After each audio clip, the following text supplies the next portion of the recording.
In today's video, I'm going to teach you how to make a Trello board public. Whether you're working on a collaborative project, organizing an event, or simply want to share your board with a larger audience, making a Trello board public can facilitate greater accessibility and transparency.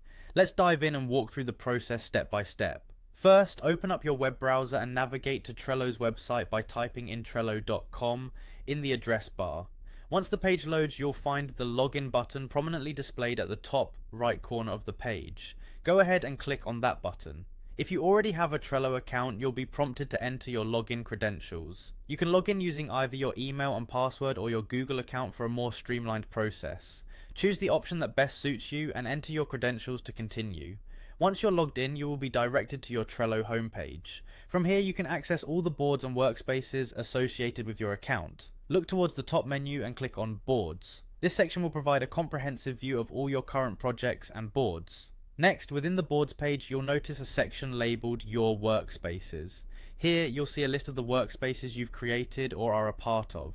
Click on it to reveal all the boards contained within your respective workspace as. Navigate through your boards to find the specific board you wish to make public. Once you've identified the board, click on it to open. When your board loads up, direct your attention to the top menu of your board where the board's current status is displayed as either private, workspace visible, or public. In this scenario, it should currently be marked as private.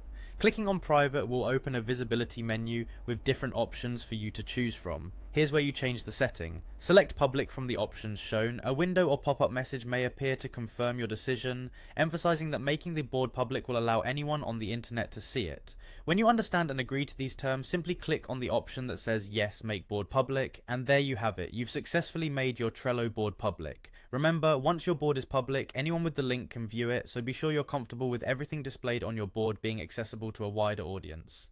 This setting is fantastic for brainstorming sessions with broader teams or sharing information without the need to add all viewers as members. I hope you found this tutorial helpful. Make sure to subscribe for more Trello tips and tricks, and feel free to ask questions or share your thoughts in the comments below. Thanks for watching.